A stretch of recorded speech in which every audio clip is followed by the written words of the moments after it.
नमस्कार दोस्तों, आपका स्वागत है मेरे YouTube चैनल पर। आज हम लाए हैं एक और डरावनी कहानी ब्रह्म राक्षस की।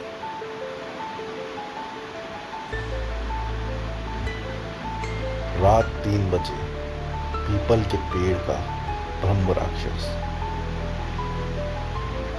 जिसे बुलाया वो कभी लौट कर नहीं आया। रात के 3 बजे, जिसे डर की घड़ी कहा जाता है, जब इंसान और आत्मा के बीच की दीवार सबसे कमजोर होती है। गांव के बाहर वही पीपल का पेड़, लेकिन इस बार सब कुछ अलग था।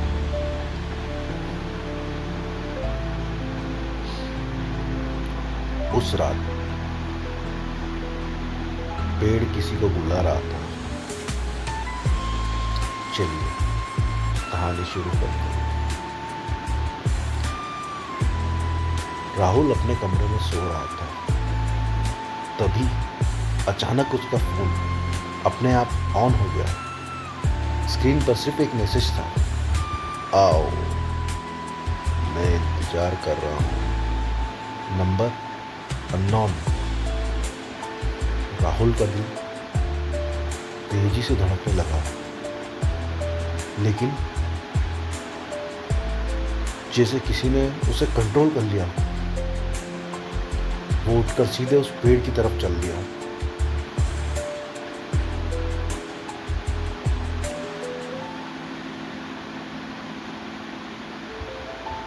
खौफनाक मोड़। जैसे ही वो पेड़ के पास पहुंचा, अचानक सब कुछ शांत हो गया। ना हवा, ना कोई आवाज। फिर उसके पीछे से किसी ने धीरे से फुसफुसाया, तुम आ गए।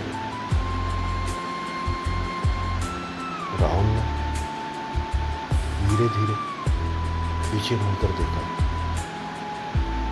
और जो उसने देखा, उसकी रूह कांप उठी। एक लंबा काला शरीर, हड्डियां जैसे पतलियां, आंखों से खून टपक रहा था, और मुंह कान से कान तक फटा हुआ। वो था ब्रह्म राक्षस। सच्चाई जो और भी डरावनी थी। ब्रह्म राक्षस हंसा, आ, आ, आ, आ। लेकिन उसकी हंसी इंसानी नहीं थी। जैसे कोई एक साथ चीख रहा हो, मैं अकेला नहीं हूं। तभी राहुल ने देखा, पेड़ की जड़ों के अंदर दर्जनों चेहरे फंसे हुए थे। उसकी आंखें खुली, सब उसे घूर रहे थे। ये सब वो लोग हैं जो मेरी बात मानकर यहाँ आए। सबसे डरावना हिस्सा। राहुल भागने लगा, लेकिन उसके पैर जमीन में धंस गए। ब्रह्म राक्षस धीरे धीरे उसके पास आया और उसके कान के पास आकर बोला,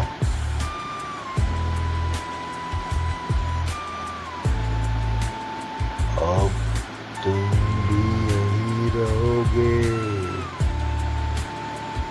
तभी राहुल के फोन से अचानक गीता मंत्र बजने लगा। जैसे ही आवाज गूंजी, ब्रह्म राक्षस जोर से चिल्लाया, नहीं।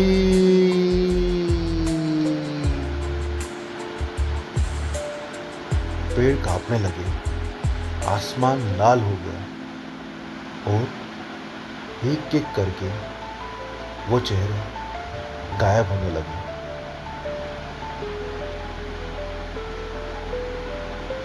सबसे खतरनाक मोड़।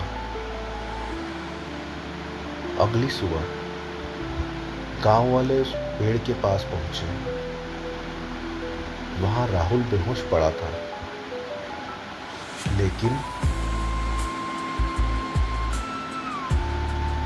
जब उसने आंखें खोली, उसकी आंखें पूरी तरह काली हो चुकी थी और उसके होठ धीरे धीरे हिले। अब मैं आजाद हूं।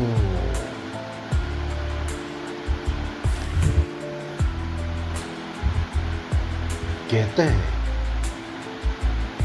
उस दिन के बाद गांव में एक नया ब्रह्म राक्षस घूमता है, जो रात 3 बजे लोगों को मैसेज भेजता है, आओ मैं इंतजार कर रहा हूं। ये कहानी आपको कैसी लगी है कमेंट में बताइएगा। अच्छी लगी है तो लाइक कीजिए, चैनल को सब्सक्राइब कीजिए और ज़्यादा से ज़्यादा कमेंट कीजिए, शेयर कीजिए। मिलते हैं अगली कहानी में, तब तक के लिए अलविदा।